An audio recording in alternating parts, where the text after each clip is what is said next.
नमस्कार दोस्तों, स्वागत है आपका अपना ही यूट्यूब चैनल टुडे एग्जाम पर। दोस्तों, जैसा कि 57 वीडियो की जो मैं सीरीज चलवा रहा हूं आप लोगों के लिए, इसके तहत ये अगली वीडियो आप लोगों के लिए है। आज ये 40वीं वीडियो है। इससे पहले हमने आपको 39 वीडियो प्रोवाइड करा दिया है। आशा करते हैं कि आप देखे होंगे, और जो बंधु नहीं देखे हैं देख लीजिए, आपके तैयारियों में एक चार चांद लगा देगी, ये तो गारंटी है भाई। क्योंकि पास्ट में जितने भी हमने प्रैक्टिस सेट करवाया उसकी झलक एग्जाम में आपको हूबहू दिख गया होगा भाई। इसी प्रकार से ये भी आपको दिखेंगे और दिख रहे हैं। तो ये वीडियो किनको देखना चाहिए? जिनको सीजीएल का एग्जाम देना है, मेंस, जिनको लगता है कि मुझे मेंस भी देना है। इसके अलावा सीएचएसएल की जो रनिंग एग्जाम है ये तो खैर देख ही रहे हैं। जिनको एमटीएस का एग्जाम देना है ये भी देखें। साथ ही साथ जहां जहां जीके जीएस की प्रश्न पूछे जाती है सभी आदमी देख सकते हैं। नो डाउट कि आपको घाटा करेगा, जहां तक फायदा ही करेगा और बहुत ज्यादा फायदा करेगा। चलिए दोस्तों, शुरू करते हैं आज का ये वीडियो, है ना। एक पीडीएफ को लिखने के लिए यानी 25 प्रश्न को अरेंज करने के लिए मुझे 4 घंटे की समय लगती है, पूरी ईमानदारी के साथ बता रहा हूं। क्योंकि जो प्रश्न आपको आता है वो मैं नहीं बताऊंगा कि भाई गांधी जी की जन्म कब हुई थी, कब लौटे थे और असहयोग आंदोलन कब किए थे। ये सब मेरे बस की नहीं है, ये तो आप खुद ही जानते हैं, ठीक है। आप जो नहीं जानते हैं वो बताने के लिए आया हूं। चलिए शुरू करते हैं आज की ये क्लास। पहला जो हमारा प्रश्न है, भारत में पुरातन खंडर और पुरातात्विक स्थलों का उनके आधुनिक स्थलों के अनुसार स्तंभ 1 से स्तंभ 2 का मिलान कीजिए। Match the ancient ruins and archaeological sites in India according to their modern site from column 1 to column 2। आपको सिंपली मिलान करना है। इस प्रकार की मिलान करने वाली प्रश्न जो है काफी आपके एग्जाम में आते हैं। इसके लिए आपसे एग्जामिनर जो है एक से अधिक सेक्टर की नॉलेज का डिमांड कर रहा होता है। इसमें ऐसा नहीं कि खाली नृत्य देगा तो खाली नृत्य ही रहेगा, हो सकता है एक नृत्य देगा एक खेल रहता है ना। तो इस प्रकार से आपको मिलान करना है। यहाँ पे ऑलरेडी मैच्ड है, वेल मैच्ड है, क्योंकि भाई ये तो ऑब्जेक्टिव टाइप है तो है नहीं, है ना। तो अजंती खेरा आपको कहाँ देखने को मिलेगा? तो ये आपको उत्तर प्रदेश में है। उत्तर प्रदेश का एक हड़प्पा कालीन सबसे पूर्वी साइट है आलमगीरपुर, इसे भी ध्यान रखेंगे।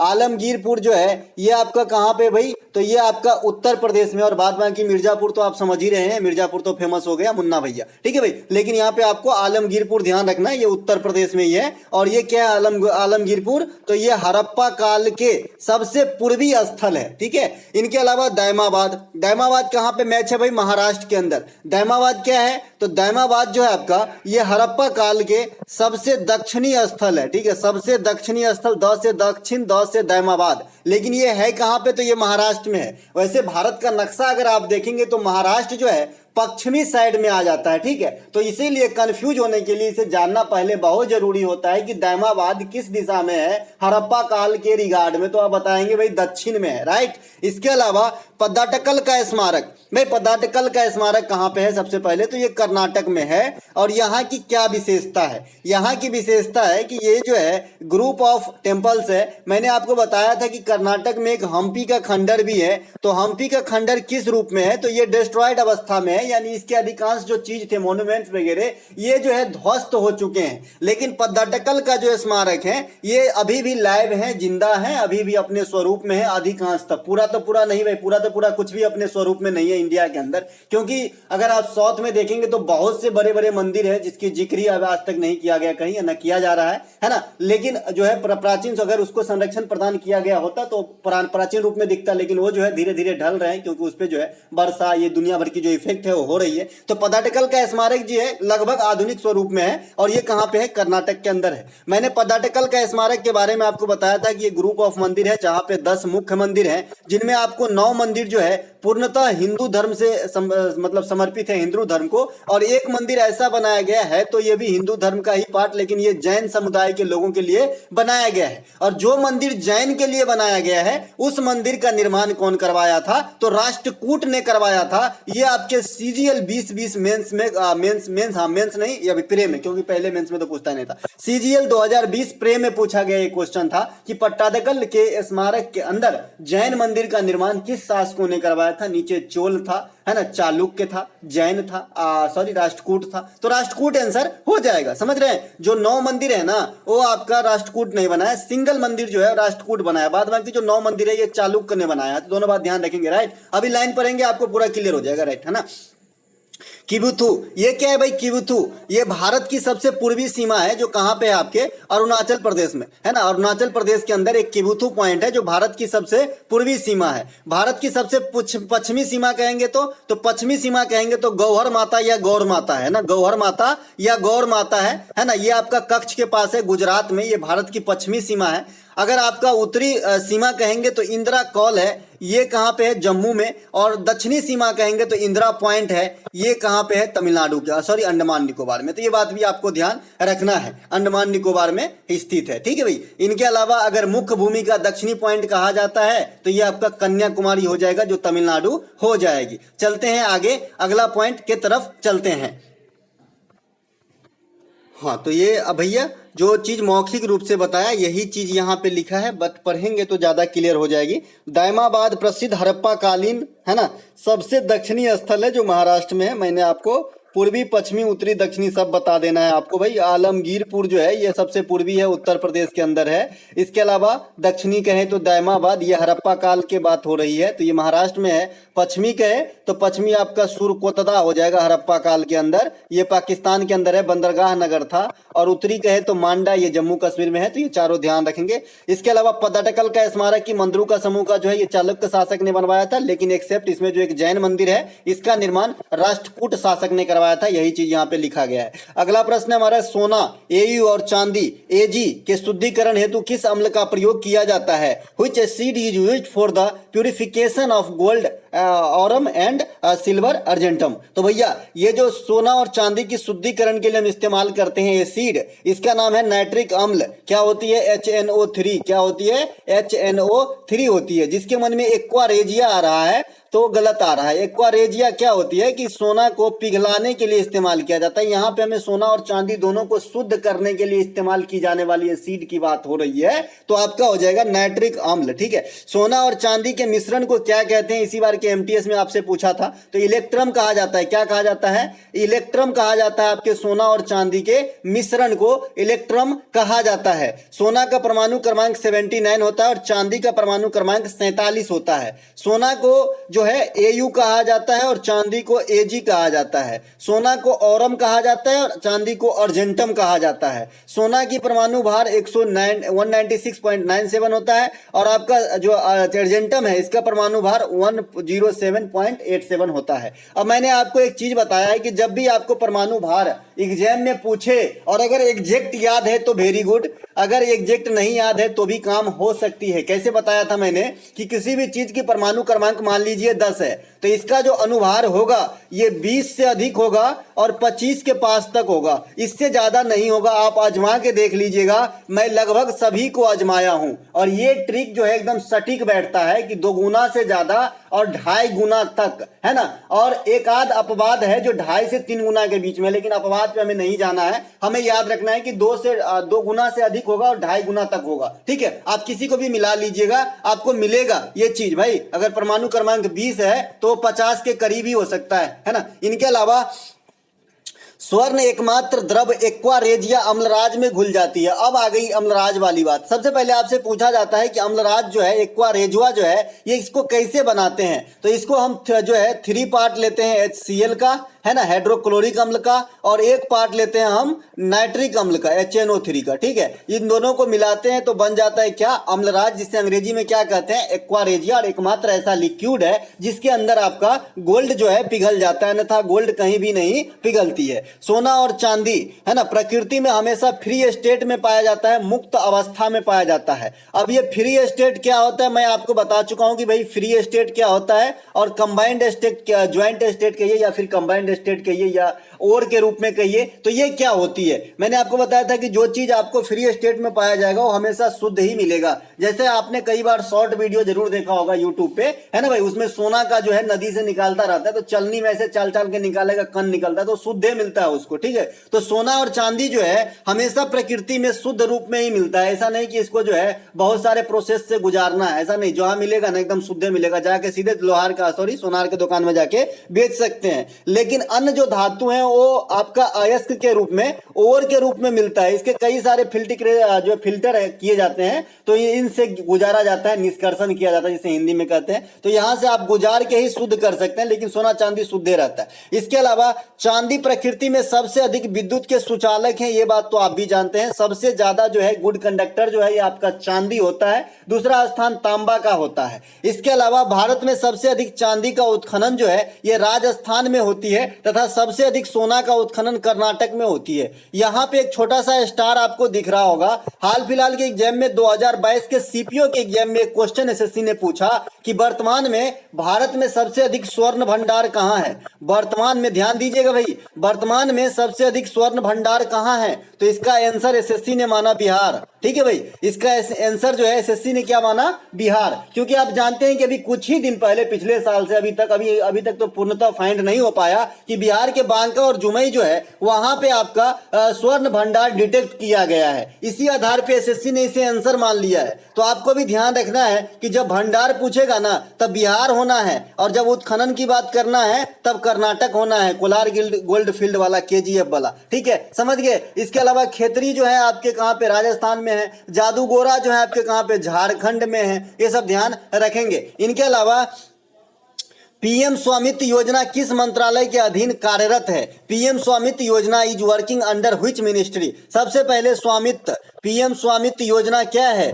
तो पीएम स्वामित्व योजना जो है ये ग्राम पंचायत स्तरीय की योजना है ना, जिसे माननीय प्रधानमंत्री नरेंद्र मोदी ने लॉन्च किया था, इंट्रोड्यूस करवाया था। इस योजना के तहत जो है किसान अपने जमीन का जो लेखा जोखा है उनको डिजिटल देख पाएंगे, या फिर उनके रिकॉर्ड रख पाएंगे मोटे मोटे तौर पे, राइट। इसके अलावा ये किस मंत्रालय के अधीन है, जिसका आंसर है पंचायती राज मंत्रालय के अधीन। आपके सामने एक फोटो दिख रहा होगा, नरेंद्र मोदी साहब और ये तोमर साहब हैं, लेकिन अब जो है ये पंचायती राज मंत्री बदल चुके हैं, अब तो गिरिराज सिंह हो गए हैं पार्टिकुलर, है ना। तो ये उस समय की बात है, क्योंकि ये 2020 में इस योजना को इंट्रोड्यूस करवाया गया था। इस योजना का जो है यहाँ पे मुख्य जो काम है देख लीजिए, भूमि रिकॉर्ड का डिजिटलीकरण, ग्रामीण क्षेत्रों का सशक्तिकरण, यही बोले जो लेखा जोखा है उनको आराम से रिकॉर्ड के तौर पे डिजिटल रूप में रख पाएगा किसान अपना, यही है पीएम स्वामित्व योजना। वर्तमान में पंचायती राज मंत्रालय के मंत्री गिरिराज सिंह हैं, ये बात ध्यान रखेंगे। इस योजना की शुरुआत 2020 में करा गया था। ई ग्राम स्वराज पोर्टल, ई ग्राम स्वराज पोर्टल इंपोर्टेंट हो सकती है आपके लिए, क्योंकि आजकल जो है ई लगा हुआ जो भी चीज है जिसके पीछे में ई लगा है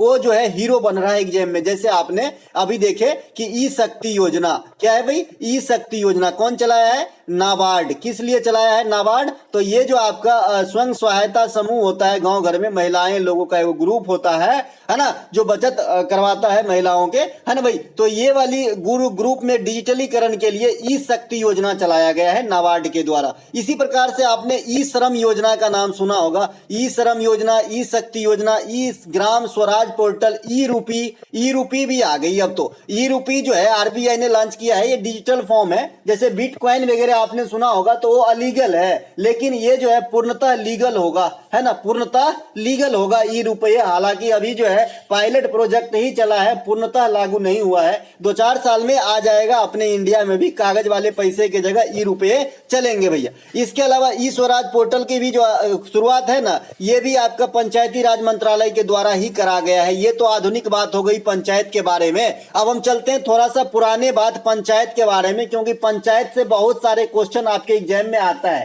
ठीक है ना। सबसे पहले क्वेश्चन आता है कि पंचायत जो है किस सिद्धांत पे काम करता है, तो आपको ध्यान देना है लोकतांत्रिक विकेंद्रीकरण के सिद्धांत पे काम करता है, ठीक है। लोकतांत्रिक विकेंद्रीकरण के सिद्धांत पे कार्य करता है, ठीक है। जो डीपीएसपी है वहां पे भी आपको जो है पंचायत की झलक देखने को मिलेगी, आर्टिकल 40। और डीपीएसपी में कई सारे ऐसे तत्व हैं जो गांधीवादी नीति पे आधारित है, जिनमें आपको इस चीज को झलक मिलेगी जो पंचायत के अंदर की जाती है, राइट। इसके अलावा जो पंचायत के लिए अलग से आर्टिकल बनाया गया है, ये 243 बनाया गया है, जिसमें 243 के कई सारे पार्ट हैं, ए से लेकर ओ तक जो है आपके यहाँ पे पंचायत के लिए जो है निर्धारित करा गया है। इसके अलावा भारत में पंचायत की शुरुआत 1959 में पंचायती राज व्यवस्था को शुरू की गई थी। कहां से शुरू की गई थी, तो राजस्थान से शुरू की गई थी। और शुरू करने वाले में सबसे प्रमुख कौन थे, तो जवाहरलाल नेहरू थे, ठीक है। इनके अलावा इससे संबंधित 73वां संविधान संशोधन अधिनियम 1992 में आई थी।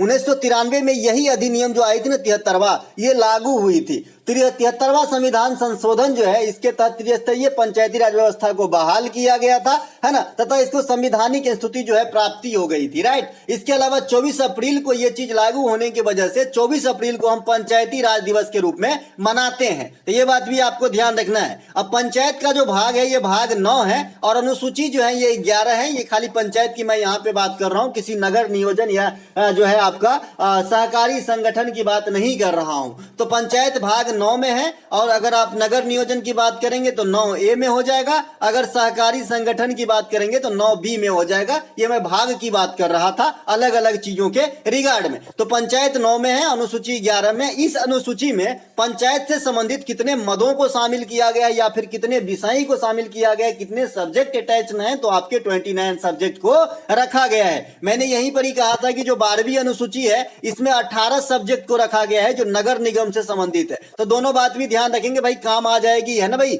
इसके अलावा आपको ये नीला कलर का एक पोस्टर दिख रहा होगा। ये पोस्टर किस लिए है कि जो भाई बंधु को आने वाले समय में चाहते हैं कि हमारा जीके जीएस जो है एक ही जगह मैं इतना पढ़ लूं कि एग्जाम में हमें काफी सारा फायदा हो जाए और बहुत कम समय में, तो आपको जो है 57 पीडीएफ मात्र 25 रुपए में दिए जा रहे हैं। अगर आज आप परचेज करते हैं तो आपको जो है 40 पीडीएफ का जो है अटैच किया हुआ, जिसमें 35 एक साथ अटैच है और 5 अलग से मिलेंगे, यानी 40 पीडीएफ आज मिल जाएंगे, 40 मेरे क्लास का और 17 क्लास का और मिल जाएगा मात्र 25 रुपए के अंदर। तो जो बच्चे ये दो समोसे का भाव देख रहा है, शायद वो अपना जो है मतलब अच्छा, वो तो बाद में ही पता चलेगा जब बच्चे एग्जाम दे के आएंगे। ये चीज मैं अभी नहीं कह सकता, लेकिन मैं इतना जरूर कहूंगा कि ये 25 रुपए का मोह न देखो, ले लो। ये जो है 25 रुपए आपको 25,000 की फायदा करके देगा भाई, है ना। यही कोर्स किसी बड़े चैनल से ना आप हंस के खरीदोगे 5,000 में, मैं एकदम गारंटी के साथ बता रहा हूं। और ये प्यूरिफाई कंटेंट आपको पढ़ाएगा भी नहीं,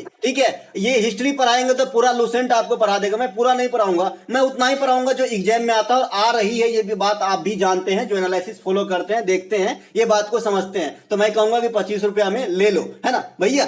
मैं अगर भैया पैसा नहीं तो किसी और से लेके ले लो, लेकिन ले लो, काम आएगी। फिर यही चीज बात आप हमको बोलोगे कि भाई बड़े फायदे किए, और जो एग्जाम दे के आ रहे हैं ये बात तो बता ही रहे हैं। तो चलिए शुरू करते हैं, अगली जो बात बाकी आपकी मर्जी भाई। इसके अलावा अगला जो प्रश्न हमारा, एससीओ संघाई संगठन फिल्म फेस्टिवल का आयोजन जनवरी 2023 में भारत के किस शहर में किया गया? The SCO Shanghai corporation organization film festival was organized in which city of India in January 2023। तो ये आपके मुंबई में किए गए हैं। एससीओ की फिल्म बैठक की जो आयोजन किया गया है ना, ये मुंबई में किया गया है, तो इसे भी ध्यान रखेंगे भाई, है ना। इसके अलावा यह सूचना और प्रसारण मंत्रालय के द्वारा अरेंज करवाया गया था। स्वाभाविक सी बात है भाई, फिल्म की बात हो रही है तो ये तो अटैच होंगे ही। और ये कितने दिन तक चले थे? 27 से 31, यानी 5 दिन तक जो है चले थे आपका ये एससीओ का फिल्म बैठक मुंबई के अंदर। संघाई सहयोग संगठन स्टार्टअप फोरम का भारत में पहला जो आयोजन हुआ ये आपका नई दिल्ली में हुआ है।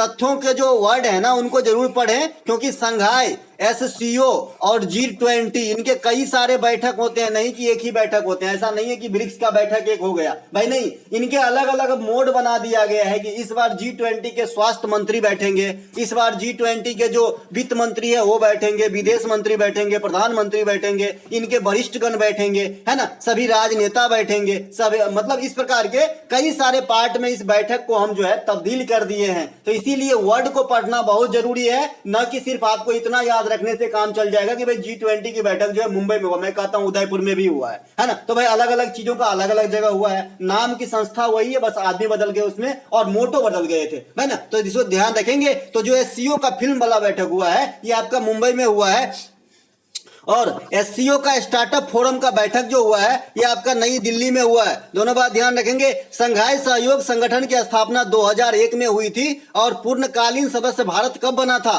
तो 2017 में बन पाया था। इसका मुख्यालय कहां पे है? तो है ना, चाइना के अंदर है। एससीओ की पहली सांस्कृतिक राजधानी किसे बनाया गया? बनारस को बनाया गया। तो ये बात भी आपको ध्यान रखना है दोस्तों। ये पीडीएफ अगर बाय करना है जिसकी मैंने अभी जिक्र किया तो नीचे डिस्क्रिप्शन में लिंक दिया गया है, जैसे ही क्लिक करेंगे आपको व्हाट्सएप पे रीडायरेक्ट करेगा और आपको जो है व्हाट्सएप से मैसेज करना है इसके रिगार्ड में रात के 11 बजे से पहले और सवेरे 6 बजे के बाद, ठीक है। तो आपको जो है पीडीएफ प्रोवाइड करा दी जाएगी। इसके अलावा किस त्योहार को विजय उत्सव के नाम से जाना जाता है? Which festival is also known as Vijay Utsava? तो विजय उत्सवा जो जानते हैं हम, है ना, ये जानते हैं दोस्तों हम हम्पी त्योहार को, हम्पी उत्सव जो है इसे हम विजय पर्व के नाम से जानते हैं या विजय उत्सव के नाम से जानते हैं। अब हम्पी नाम से स्पष्ट है भाई कि हम्पी कहाँ होता होगा, तो हम्पी जो है कर्नाटक के अंदर होती है, ठीक है। हम्पी उत्सव कहाँ पे होता है? कर्नाटक। यहाँ कहाँ से 2 से 3 दिनों तक चलती है, उत्सव फिक्स नहीं है, कभी 2 दिन कभी 3 दिन चलेगा हम्पी उत्सव, राइट।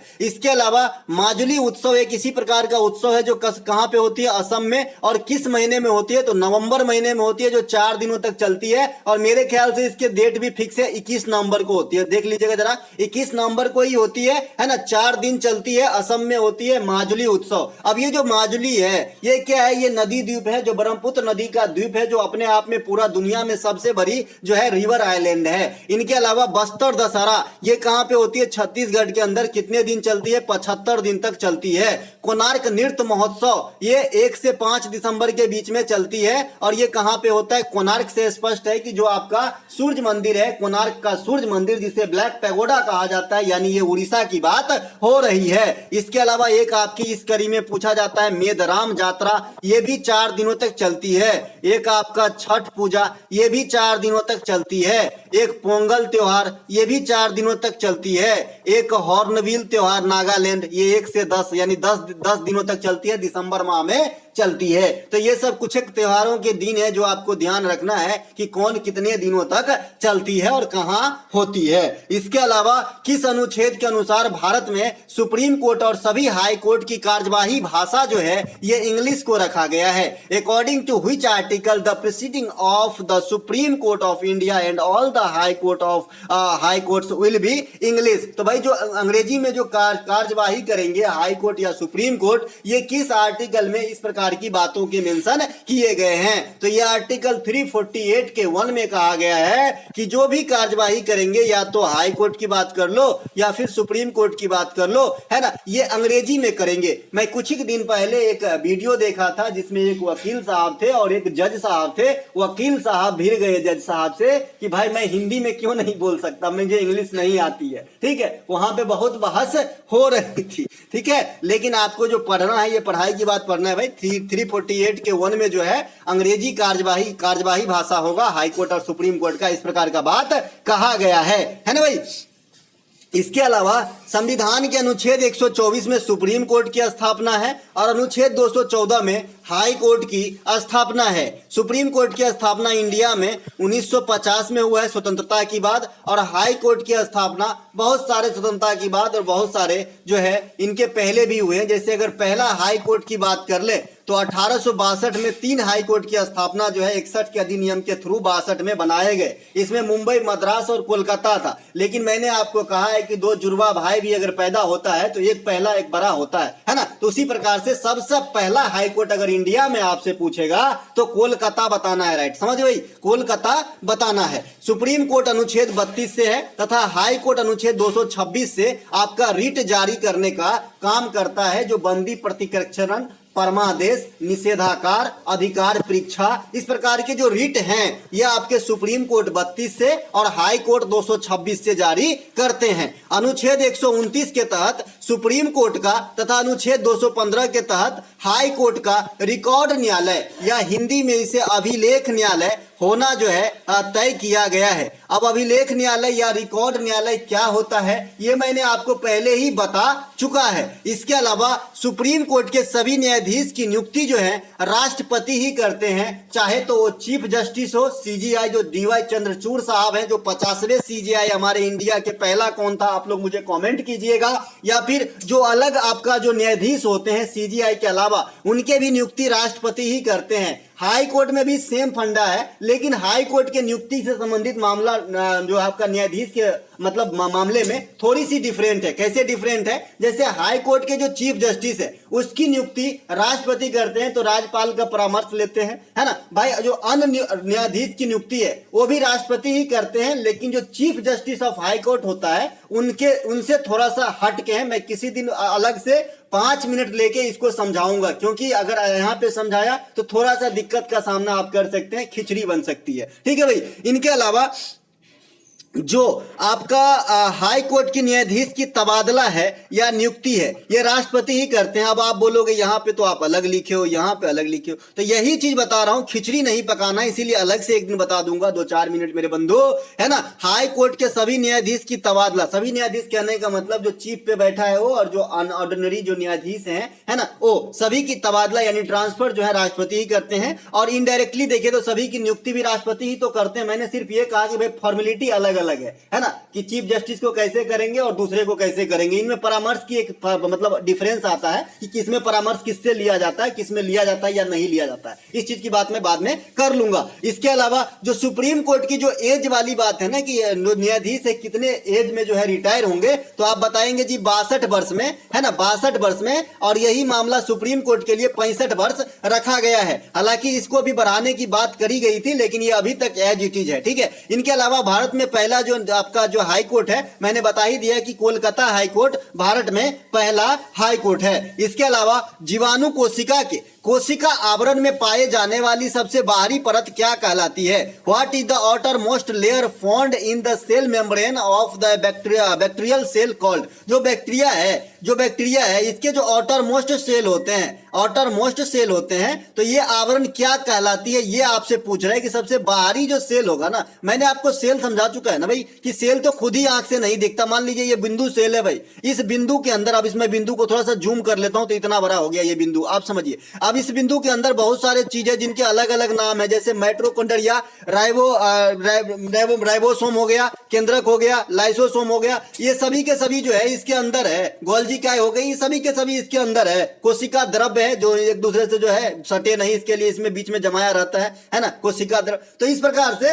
एक तो कोशिका इतनी छोटी, ऊपर से इतनी, इनके अंदर इतने सारे पार्ट, तो भगवान ही जाने कैसे बनाए होंगे, लेकिन आपको पढ़ना है और हमको पढ़ना है और हमको एग्जाम पास करना है, तुमको जानना है भाई, है ना। तो जो बैक्टीरिया की सबसे बाहरी आवरण होती है ना, सेल मेम्ब्रेन, तो उनको कहते हैं भाई ग्लाइकोकेलेसिक्स। क्या कहते हैं? ग्लाइकोकेलेसिक्स। तो इस प्रकार से इसे ध्यान रखेंगे। इनके अलावा एक क्वेश्चन आपसे और एग्जामिनर कर लेता है कि जो मानव का हार्ट होता है, इस प्रकार से, है ना, तो इसको जो ढका हुआ होता है ताकि आघात से डायरेक्ट इसको चोट न लगे, तो ये जो ढकने वाला इसका ढकनी यानी खोल है, उसे क्या कहते हैं? तो पेरिकार्डियम झिल्ली कहते हैं। क्या कहते हैं? पेरिकार्डियम झिल्ली कहते हैं, जिसमें जो है अपना हार्ट ढका हुआ रहता है। अगर मानव हार्ट की बात करेंगे तो इसमें कितने चेंबर होते हैं? तो इसमें 4 चेंबर होते हैं। कितने होते हैं भाई? 4 चेंबर होते हैं। 4 चेंबर होते हैं। एक क्या होता है? एक आपका होता है जी यहाँ पे, दोनों ऊपर वाले को क्या कहते हैं? दोनों ऊपर वाले को हम कहते हैं आलिंद, और नीचे वाले को कहते हैं निलय। ठीक है, तो ये बात भी ध्यान रखेंगे, है ना। बायां आलिंद, बायां निलय, दायां आलिंद, दायां निलय, इस प्रकार से बात होती है। इसके अंदर एक मुख्य पाइप यहाँ से लगी रहती है, और ये वाली पाइप जो है, अब गलत वाला जो खून है ये यहाँ पे आता है। ठीक है, तो ये तो मैं बना नहीं पाऊंगा, क्योंकि आप जानते ही मेरा ड्राइंग बहुत ही अच्छा है ना। इसके अलावा मानव का जो हृदय है, ये पेरिकार्डियम झिल्ली में मैंने बता दिया, मानव के हृदय में 4 चेंबर वाली होती है, 2 निलय 2 आलिंद होती है। मैंने आपको एक जम्मे में बता दिया था कि भाई जो भी स्तनधारी है, स्तनधारी है ना, और इसके अलावा जो पक्षी है इसमें 4 चेंबर वाली हार्ट होती है। जो भी उभयचर है इसमें 3 चेंबर वाली हार्ट होती है, और जो मत्स्य वर्ग है इसमें 2 चेंबर वाली हार्ट होती है। जरूर ध्यान रखेंगे। लेकिन जो आपका उभयचर के अंदर आ जाता है जी मगरमच्छ जो है, ये रेप्टेलिया में अभी आ जाता है। मगरमच्छ को यूं कहे तो ये सुखलों में रहता है, पानियों में रहता है। तो मगरमच्छ में 4 चेंबर होती है, ध्यान रखेंगे। ये अपवाद है और ये क्वेश्चन पूछा जा चुका है। जीवाणु की खोज कौन किए थे? ल्यूवेनहॉक ने। आपसे पूछा जाता है कि कोशिका का खोज किसने किया था, तो आप बताते हो हुक ने किया था। हुक ने कब किया था? 1665 में किया था। लेकिन अगर जीवित सेल की बात करेंगे तो ल्यूवेनहॉक ने ही किया था। ये कब किया था? 1674 में किया था। तो ये बात भी ध्यान रखेंगे। जीवाणु जनित कुछ रोग को देख लेते हैं, जैसे हैजा, निमोनिया, प्लेग, मियादी बुखार और डिफ्थीरिया। ये सब क्या है? लौकजा भी रख लीजिएगा। लौकजा भी जीवाणु से होती है। टिटनेस भी जीवाणु से होती है। टिटनेस भी जीवाणु से ही होती है। कल मैंने बताया था कि जो लिम्फ है वो किस पे आक्रमण करता है? खून में मिला हुआ, तो जीवाणु पे आक्रमण करता है आपका व्हाइट ब्लड सेल। तो ये बात भी ध्यान रखेंगे भैया। तो ये सब बीमारी जो है आपके जीवाणु से होते हैं, विषाणु से होने वाले, हेपेटाइटिस वगैरह है, पोलियो वगैरह है, चेचक वगैरह है ना, छोटी माता वगैरह है, बर्ड फ्लू भी ले रहे हैं, स्वाइन स्वाइन फ्लू वगैरह है, ये सब आपके किससे होते हैं, विषाणु से होते हैं। और जो प्लाज्मोडियम नामक परजीवी से जो मेन बीमारी आपकी एग्जाम में पूछा जाता है वो मलेरिया है, जो मादा यानी फिलीज मच्छर के काटने से होती है। मैंने अभी एक बीमारी लिखा था लॉकजा। लॉकजा का मतलब होता है जब टिटनेस की अवस्था बदल जाती है तो उसे लॉकजा भी कहते हैं। और टिटनेस बीमारी कैसे होती है, जब कोई मेटल वगैरह की चीज जो है आपको चुभ जाता है तो टिटनेस बीमारी हो जाती है। इसके अलावा मौर्य साम्राज्य के पतन के बाद दक्षिण के कुछ भाग के साथ ट्रावनकोर पर किसने राज किया था? Who ruled Travancore along with some part of south after the fall of Mauryan empire? भैया तो मौर्य एम्पायर के फॉल के बाद ट्रावनकोर और साउथ के कुछ और पार्ट पे कौन आया, मुझे अपना कब्जा कर लिया था? तो ये पांड्या है। पांड्या, इसको लिखते हैं भाई पांड्या। क्या लिखते हैं? पांड्या, इस प्रकार से। तो यहाँ पे हार्दिक पांड्या वाला पांड्या लिखा गया क्योंकि कीबोर्ड जो है इस प्रकार के पांड्य को सपोर्ट नहीं करता है। ठीक है। मौर्य साम्राज्य के संस्थापक चंद्रगुप्त मौर्य तथा पांड्य साम्राज्य के जो संस्थापक हैं इनमें कई सारे विवाद हैं, इसीलिए आपके एग्जाम में ये क्वेश्चन कभी नहीं आएगा। क्योंकि भाई एक किताब अलग लिखे, दूसरे किताब अलग लिखे, इसीलिए ऐसे क्वेश्चन आपके एग्जाम में बहुत कम संभावना है कि पूछे। ठीक है, तो इसे जो है थोड़ा सा ये करके चलेंगे हम यहाँ पे। इसके अलावा मौर्य साम्राज्य के राजकीय चिन्ह क्या थे? तो मयूर। अब पांड्य साम्राज्य के राजकीय चिन्ह क्या थी? तो मछली। तो इसे भी ध्यान रखेंगे। मौर्य साम्राज्य के मयूर था राजकीय चिन्ह और पांड्य साम्राज्य के मछली थे राजकीय चिन्ह, है ना। इनके अलावा मगध पर शासन करने वाले वंशों का सही क्रम आपको जरूर याद होना चाहिए। यह आपसे कथन के रूप में पूछेगा कि कौन से भाई कथन सही है, कि कौन कौन जो है आरोही क्रम में जो है सजाया गया है, कि भाई पहले ये आया तब ये आया तब ये आया, है ना। तो ये आपका जो है ना, जो सबसे पहले आया आपका हर्यक वंश। कहाँ भाई? हर्यक वंश। हर्यक वंश कौन है? बिंबिसार वाला। ठीक है। इसके बाद आया शिशुनाग वंश, फिर महापद्म का आया नंद वंश, फिर चंद्रगुप्त मौर्य का आया मौर्य वंश, फिर शुंग वंश आया पुष्यमित्र शुंग का। तो ये जो है सही क्रम है आपके मगध पे राज करने वाले शासकों या फिर वंशों का जो है आरोही क्रम में, कि पहले ये आया फिर ये आया, राइट। फिर चेरा वंश का राजकीय चिन्ह क्या है? तो ये तीर धनुष है। और राष्ट्रकूट के राजकीय चिन्ह बाज था, तो ये बात भी ध्यान रखेंगे। इनके अलावा राष्ट्रकूट के संस्थापक भी आपसे पूछता है तो मान्यखेट था और इसकी राजधानी पूछा जाता है, तो सॉरी मान्यखेट आपका राजधानी था और संस्थापक दंती दुर्गा था। ठीक है, तो ये बात भी ध्यान रखेंगे, है ना। इनके अलावा चोल भी पूछा जाता है और एक आपका जो है चालुक्य, उनका भी पूछा जाता है ना। तो ये बात भी ध्यान रखना है। इनके अलावा मुंबई स्थित नालंदा नृत्य कला महाविद्यालय की स्थापना किसके द्वारा किया गया था? By whom was the Nalanda नृत्य कला महाविद्यालय इस्टेब्लिश्ड इन मुंबई? तो ये कनक रेले के द्वारा जो है नालंदा विश्व जो डांस स्कूल है इसकी स्थापना की गई थी, जो रिसर्च सेंटर भी है अपने आप में, डांस पे आधारित है। और नालंदा का नाम देख के जो है बिहार नहीं चला जाना है, ये चीज है मुंबई के अंदर, है ना। ये है कहाँ पे? मुंबई के अंदर है। तो ये कनक रेले ने किया था। नालंदा वाला जो आपका स्कूल है जो डांस वाला है जो मुंबई में है, ये कनक रेले के द्वारा एस्टेब्लिश किए गए और कनक रेले का निधन भी हो गया है। तो ये इंपोर्टेंट रहेगी आने वाले एग्जाम्स के लिए। कनक रेले मोहिनी अट्टम के प्रमुख गुरु थी, है ना। और आपको पता ही है कि मोहिनी अट्टम में ओनली लेडी ही भाग लेती है, ये बात तो आप भी जानते हैं और मैं भी जानता हूं। इनके अलावा 1989 में इधर पद्मश्री दिया गया था, 2013 में पद्म भूषण भी दिया गया और 1994 में संगीत नाटक अकादमी पुरस्कार से कनक रेले को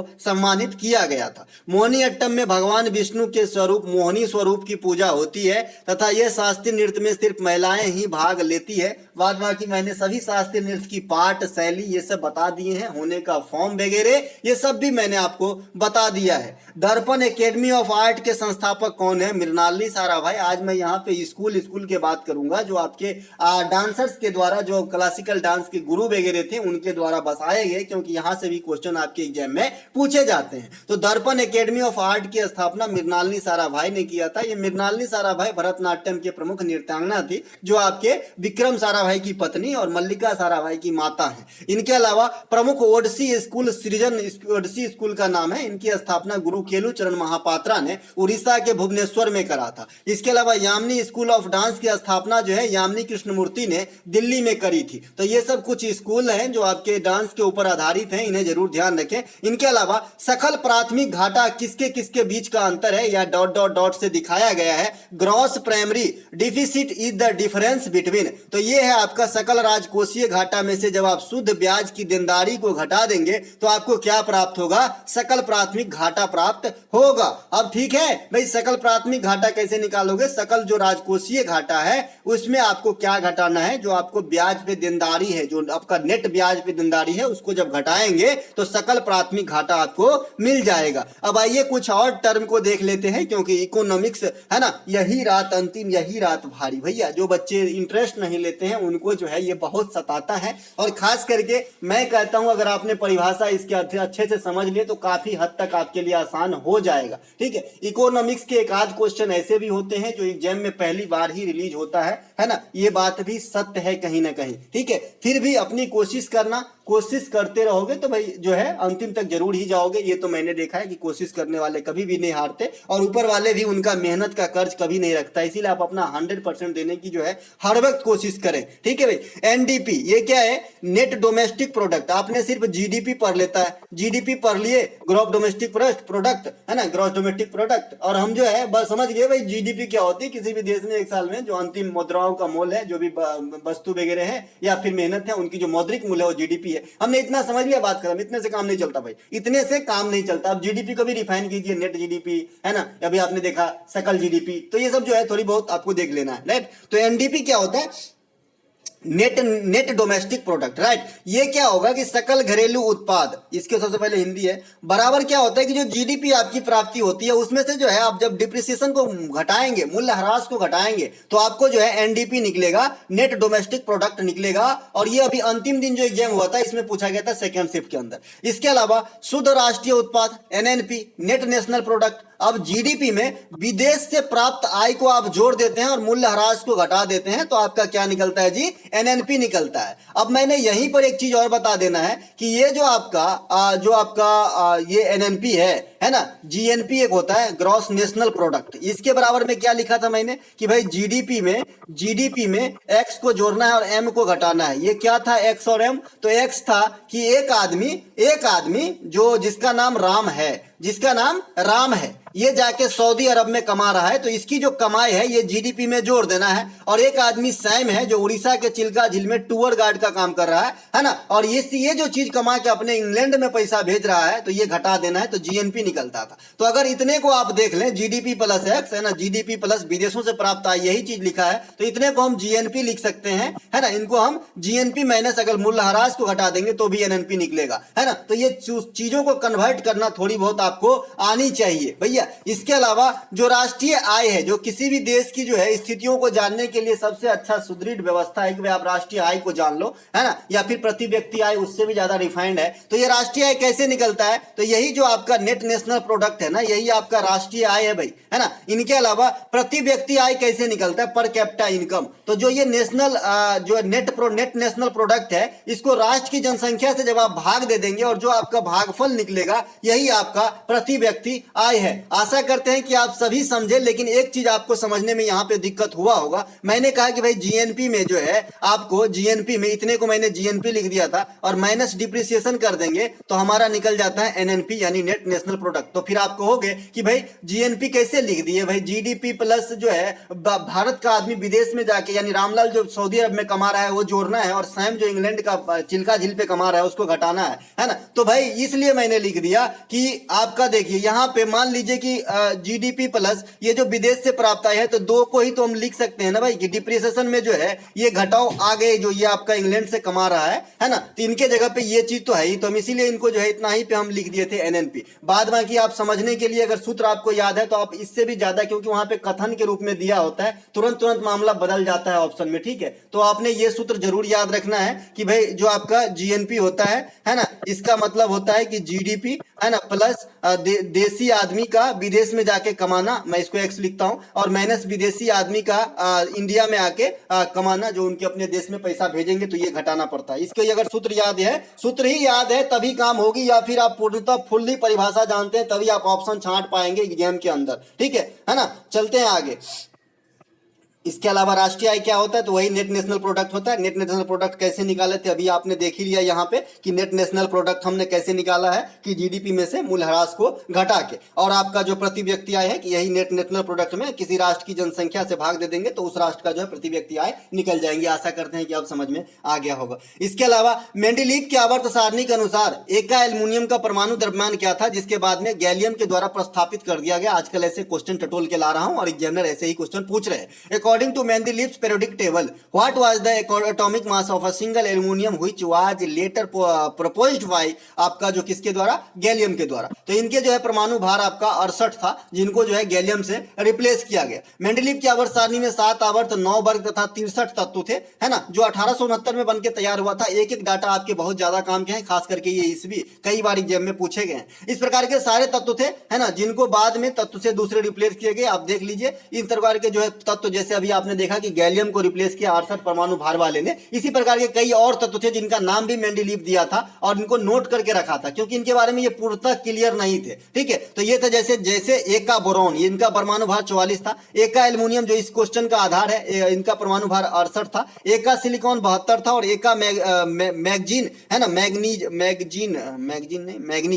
होगा भाई, मैग्नीज कर लीजिएगा, तो ये 100 था। ये इसी प्रकार के थे। ये 4 जो है और भी रखे गए थे, तो इनसे भी पूछा जा सकता है कि इनके परमाणु भार कितने थे। मेंडलीव के नाम पे आधुनिक आवर्त सारणी में 101 जो परमाणु तत्व है मेंडिलियम, ये भी आपको रखा गया है, तो इनका बात भी ध्यान रखना है। इनके अलावा साहित्य अकादमी पुरस्कार 2022 प्राप्त करने वाली पुस्तक all the lives we never lived के लेखक कौन है? The author of the book all of the lives we never lived, है ना, which received the Sahitya academy award 2022। तो ये अनुराधा राय के द्वारा लिखा गया पुस्तक है। यूं कहे तो अंग्रेजी में जो है साहित्य अकादमी पुरस्कार इस बार वाला 2022 वाला अनुराधा राय को दिया गया, और हिंदी भाषा में तुमड़ी के शब्द के लिए बद्री नारायण को दिया गया था। अब साहित्य अकादमी पुरस्कार कुल कितने भाषा में दिए जाते हैं और कब से दिए जाते हैं? तो साहित्य अकादमी पुरस्कार 1954 से दिए जाते हैं, जो 24 भाषाओं में दिया जाता है। ये 24 भाषा कैसा आता है? तो 22 तो संविधान की भाषा है, प्लस एक इंग्लिश में और प्लस एक राजस्थानी में, तो ये 24 भाषा में आपके जो है साहित्य अकादमी पुरस्कार दिए जाते हैं। बच्चे पूरी वीडियो नहीं देखते हैं, हमको लग रहा है जो है पूरी वीडियो देखना चाहिए आपको, अगर पूर्णतः जानकारी चाहिए।